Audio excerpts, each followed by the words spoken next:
Hello friends, good morning to all of you. स्वागत है आपका हमारे यूट्यूब चैनल पूजा में साथ साथ 9 में।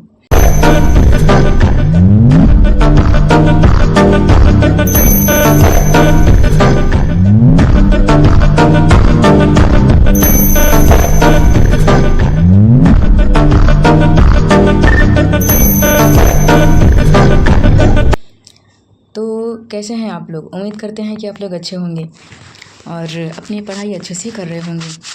तो आज हम आपके लिए लेके आए हैं क्लास 10th का जो चैप्टर जो संस्कृत है और NCERT बोर्ड का, उसका चैप्टर नंबर 5 जिसका नाम है भारत महिमा। भारत महिमा जो चैप्टर है उसके जो नाम है शीर्षक, उससे ही हमें समझ में आ रहा है कि हमें भारत के बारे में पढ़ना है। और भारत महिमा मतलब कि भारत की विशेषताओं के बारे में पढ़ना है। ऐसा चैप्टर है ये जो भारत की विशेषताओं का बखान करता है। तो ऐसे चैप्टर के बारे में आज हमें पढ़ना है। सबसे पहले जो शुरुआत में परिचय दिया हुआ है उसको हम देख लेते हैं। शुरुआत में परिचय जो है उसमें लिखा हुआ है अस्माकं देशः भारतवर्षमिति कथ्यते। अस्माकं का मतलब होता है हमारा, देश का मतलब होता है देश, भारतवर्षम इति कहने का मतलब ये है कि भारतवर्ष, और कथ्यते मतलब कहा जाता है। तो पहले जो सेंटेंसेज है, जो पहला लाइन है उसका हिंदी है कि हमारा देश भारतवर्ष कहा जाता है। आपको पता होगा कि भारत को भारतवर्ष भी लोग कहते हैं, ठीक है। तो पहली लाइन का हिंदी हुआ कि हमारा देश भारतवर्ष कहा जाता है। और सबसे ज़रूरी बात यह है कि अगर आप इस चैनल पे नए होंगे तो सब्सक्राइब करना बिल्कुल ना भूलें और अपने दोस्तों के साथ शेयर करना भी ना भूलें, ताकि उनको भी इन सब चीज़ों की फ़ायदा हो, इसलिए शेयर करते रहें। आइए देखते हैं दूसरा लाइन। अस्य महिमा सर्वत्र गीयते। यहाँ पे लिखा हुआ है अस्य, तो अस्य जो है उसमें षष्ठी विभक्ति लगी हुई है और षष्ठी विभक्ति में का के की का अर्थ निकलता है। तो अगर बालकस्य लिखा होता तो बालक का ऐसे अर्थ निकलता, तो इसमें लिखा हुआ है अस्य, तो अस्य का अर्थ निकलेगा इसका, ठीक है। महिमा सर्वत्र मतलब होता है सभी जगह, गीयते मतलब होता है गाया जाता है। इसकी महिमा सभी जगह गाई जाती है, ठीक है, या इसका महिमा सभी जगह गाया जाता है। नेक्स्ट लिखा हुआ है पाठे अस्मिन्। पाठे अस्मिन् का मतलब होता है इस पाठ में, अस्मिन् मतलब होता है इस, और पाठे में सप्तमी विभक्ति लगी हुई है में पै पर, तो पाठे अस्मिन् का हिंदी क्या होता है इस पाठ में। विष्णु पुराणात यानी कि विष्णु पुराण से बालकात पंचमी लगा हुआ है। भागवत पुराणात भागवत पुराण से च प्रथम द्वितीय पहला और दूसरा क्रमशः पद्य गृहीतमस्ति, यानी लिखा हुआ है कि इस पाठ में पहला और दूसरा पद विष्णु पुराण और भागवत पुराण से लिए गए हैं। यानी कि अगर आपसे पूछे कि भारत महिमा जो पाठ है उसका पहला पद कहाँ से लिया गया है, तो विष्णु पुराण से, और अगर आपसे पूछे कि भारत महिमा का दूसरा पद कहाँ से लिया गया है, तो आंसर उसका क्या देंगे, भागवत पुराण से। अभी हमने 3 लाइन सीखा। पहला, हमारा देश भारतवर्ष कहा जाता है। दूसरा, इसकी महिमा सभी जगह गाई जाती है। तीसरा, इस पाठ का जो पहला और दूसरा पद है वो क्रमशः विष्णु पुराण से और भागवत पुराण से लिया गया है। नेक्स्ट जो लिखा गया है कि अवशिष्टानि पद अध्यक्षण निर्मीय प्रविष्टानि, और भी बहुत सारे इसमें पद दिए गए हैं जो कि विशेष रूप से हैं। भारतम प्रति भक्ति अस्माकं कर्तव्य रूपेण वर्तते।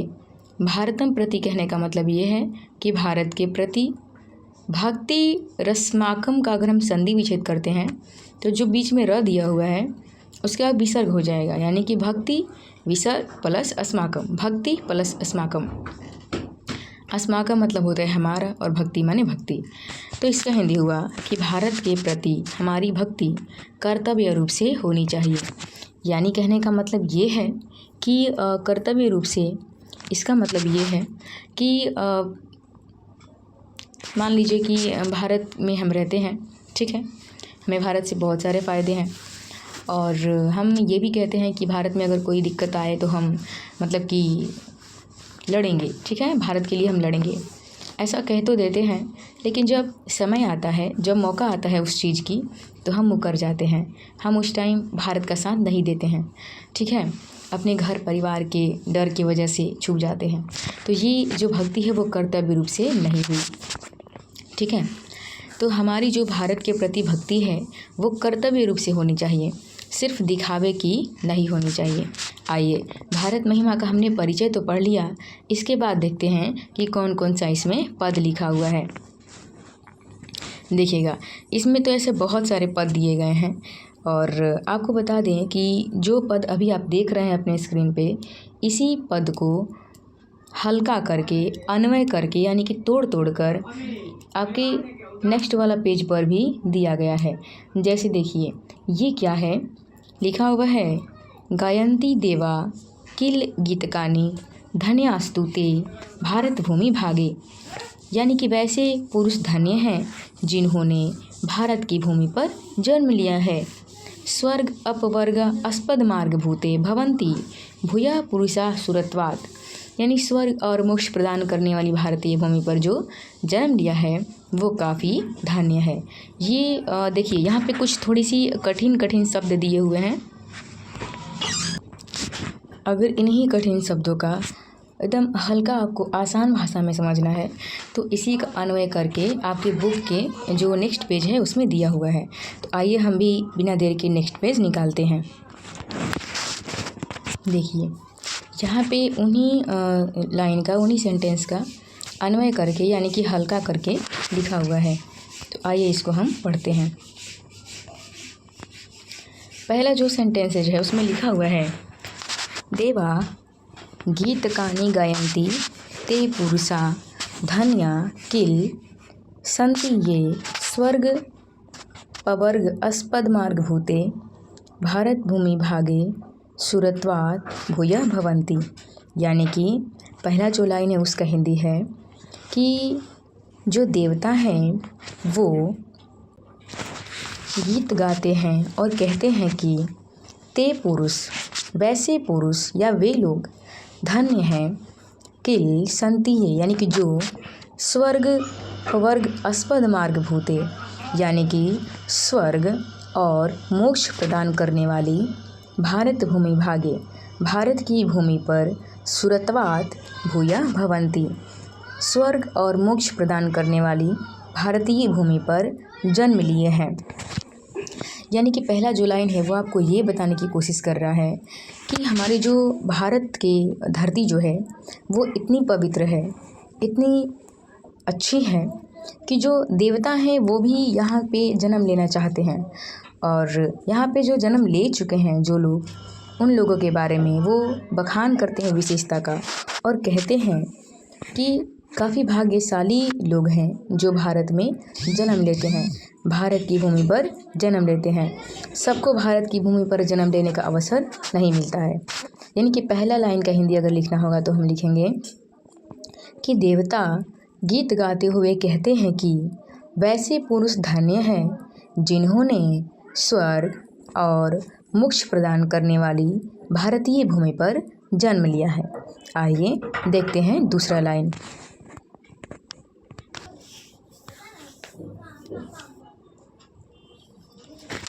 जो दूसरा लाइन लिखा हुआ है देवा गायन्ति कथयन्ति, यानी कि दूसरे सेंटेंस में भी यही लिखा हुआ है कि जो देवता हैं वो फिर से गाते हुए कहते हैं कि अहो अमीषाम किम शोभनम आकारी, यानी कि जो भारत है वो कितना सुंदर है, भारत का आकार कितना सुगढ़ है, कितना सुंदर है। यत् निरीसु ये भारताजिरे मुकुंद सेवोपैकम जन्म लब्धुम स्वीदुत एसाम स्वयं हरि प्रसन्न हीन अस्पृहा। अर्थात दूसरा में कहा गया है कि देवता फिर से गीत गाते हुए, यानी कि भारत का बखान करते हुए कहते हैं कि भारत का जो आकार है, भारत का जो रूप रंग है वो कितना सुंदर है, कितना आकर्षक है, मनमोहक है, और यहाँ पे जो भी जन्म लेता है उसको भगवान का सेवा करने का अवसर मिलता है। दोस्तों आपको पता होगा कि जितना पूजा पाठ, जितना अंधविश्वास भारत में होता है उतना और किसी देश में नहीं होता है। तो देवता कहते हैं कि भारत कितना सुंदर है, कितना आकर्षक है, और यहाँ पे जो भी जन्म लेता है उसको भगवान का सेवा करने का मौका मिलता है, ऐसा माना जाता है। स्वेदूत एशाम स्वयं हरि प्रसन्न ही न अस्पृहा। और इतना ही नहीं, यहाँ पर जो भगवान हैं, जो हरि हैं, वो भी जन्म लेना चाहते हैं। ही न अस्पृहा यानी कि उनकी भी इच्छा होती है कि मैं भारत में जन्म लूँ। तो उनके अनुसार भारतीय भूमि काफ़ी आकर्षक है, काफ़ी मनमोहक है, और काफ़ी भाग्यशाली लोग हैं जो भारत में जन्म लेते हैं। तो दूसरा का अगर हमें हिंदी लिखना होगा तो हम लिखेंगे कि देवता फिर से गीत गाते हुए कहते हैं कि भारत का जो रूप रंग है वो कितना आकर्षक है, कितना शोभनीय है, ठीक है। और जो भी यहाँ पे जन्म लेता है उसको देवता की, ईश्वर की, भगवान की सेवा करने का मौका मिलता है। और इतना ही नहीं, खुद भगवान भी यहाँ पर जन्म लेना चाहते हैं और वो भी यहाँ पे जन्म लेने की इच्छा रखते हैं। आइए देखते हैं तीसरा नंबर। तीसरा लिखा हुआ है एतत् प्रसिद्धम भारतवर्षम इयं सदा निर्मला वत्सला मातृभूमि इह धर्म जाति प्रभेदे विभिन्ना जना एकत्व भावम वहंता वसंती।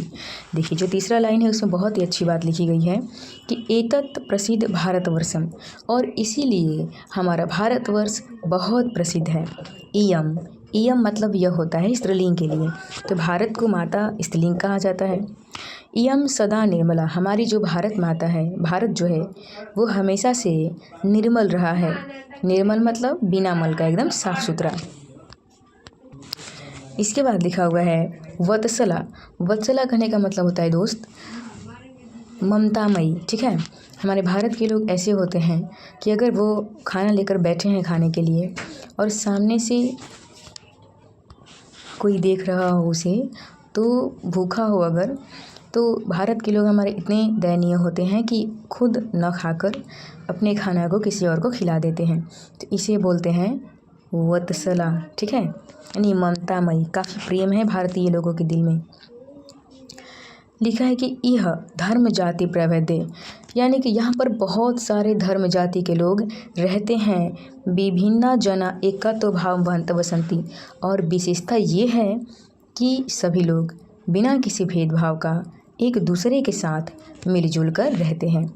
यानी कि तीसरा का हिंदी लिखना है आपको, तो लिखिएगा कि इसलिए हमारा भारतवर्ष बहुत ही प्रसिद्ध है और यह हमेशा से निर्मल रहा है, साफ सुथरा रहा है। वत्सला हमेशा से ममतामयी रही है। यहाँ पर विभिन्न प्रकार के धर्म जाति के लोग बिना किसी भेदभाव के एकता की भाव से रहते हैं, भाईचारा की भाव से रहते हैं। ये हुआ तीसरा। आइए समझते हैं 4 नंबर। लिखा हुआ है 4 नंबर, अस्मदीया भारतीय धारा विशाला। अस्मदीया मतलब होता है कि हमारी, भारतीय धारा मतलब होता है भूमि, और विशाला मतलब होता है बड़ा। अगर पुल्लिंग होता तो विशाल लिखता, विसर्ग देता इसमें, लेकिन स्त्रीलिंग है इसलिए विशाला लिखा गया है, ठीक है। तो लिखा है कि हमारी भारतीय धारा जो है, भारतीय जो भूमि है, धरती जो है वो बहुत बड़ी है, बहुत विशाल है। रम्य रूपा यानी कि बहुत सुंदर रूप वाली है। भारत का जो आकार है, जो रंग रूप है वो बहुत सुंदर है। शुभा भव्य भूति, हमारी जो भारत है वो काफ़ी शुभ है और काफ़ी भव्य है।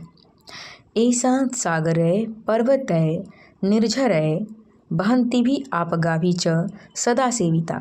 और इतना ही नहीं, सागरय सागरों से, पर्वतय पर्वतों से, निर्झरय झरनाओं से, बहंती भी आपगाभी का हिंदी होता है बहती हुई नदियों से, च सदा सेविता हमेशा से सेवित रही है।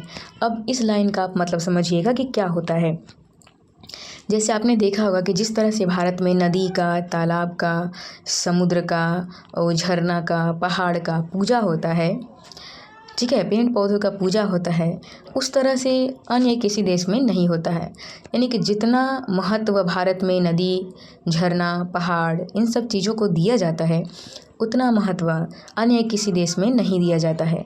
तो ऐसा माना जाता है कि भारत में जो नदियाँ हैं, जो पहाड़ हैं, जो झरनाएँ हैं, वो सारे भारत की सेवा में लगे हुए हैं। ठीक है, जो हिमालय पर्वत है उसे प्रहरी कहा जाता है। प्रहरी मतलब कि रक्षक। तो ऐसा लगता है कि ये सारे प्राकृतिक चीज़ें मिलकर हमारे देश की रक्षा करने में लगे हुए हैं, हमारे देश की सेवा करने में लगे हुए हैं। तो आपको अगर इसका हिंदी लिखना होगा तो आप लिखिएगा, हमारी भारतीय धरा बहुत विशाल है, बहुत बड़ी है, रम्य रूपा सुंदर रूप वाली है, सुबह भव्य भूति भव्य है, और इतना ही नहीं, हमारी भारतीय धरती जो है, हमारी भारतीय भूमि जो है, सागरों से, पर्वतों से, झरनाओं से और बहती हुई नदियों से हमेशा से सेवित रही है। यानी ऐसा प्रतीत होता है कि हमारे भारत की सेवा झरना, नदी, तालाब, समुद्र ये सब कुछ मिलकर करते हैं। तो ये आपको हो जाएगा। आइए देखते हैं सेंटेंस नंबर 5 नंबर लिखा हुआ है, तथा शोभनीयम जगत गौरवम।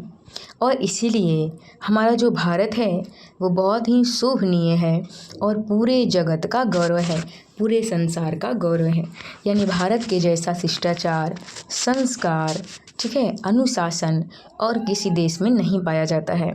इसलिए भारत को हम पूरे संसार का गौरव कह सकते हैं। लिखा है कि एतत् भारत अस्माभिः सदा पूजनीयम।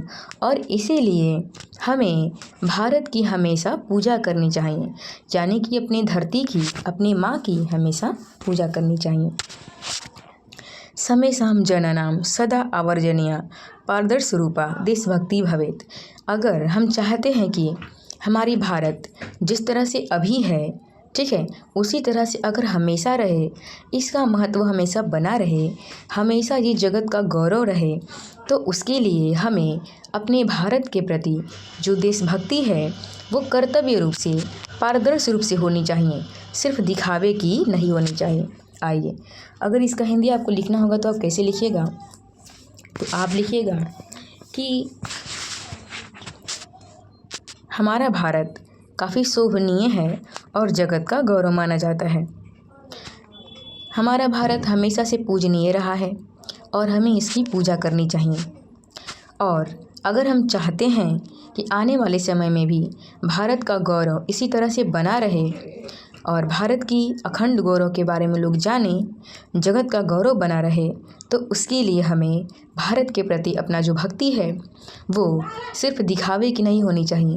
भारत के प्रति हमारी भक्ति पारदर्शी रूप से होनी चाहिए। तो उम्मीद करते हैं कि आपको 5 पाठ भारतीय महिमा जो है उसके बारे में काफ़ी अच्छे तरीके से समझ में आ गया होगा। अगर आपको समझ में आया होगा, अगर आपको थोड़ा सा भी इस चैप्टर से फ़ायदा हुआ होगा, तो सब्सक्राइब करना बिल्कुल न भूलें और अपने दोस्तों के साथ शेयर करना बिल्कुल न भूलें। मिलते हैं ऐसे ही वीडियो के साथ नेक्स्ट वीडियो में। तब तक के लिए बाय, टेक केयर।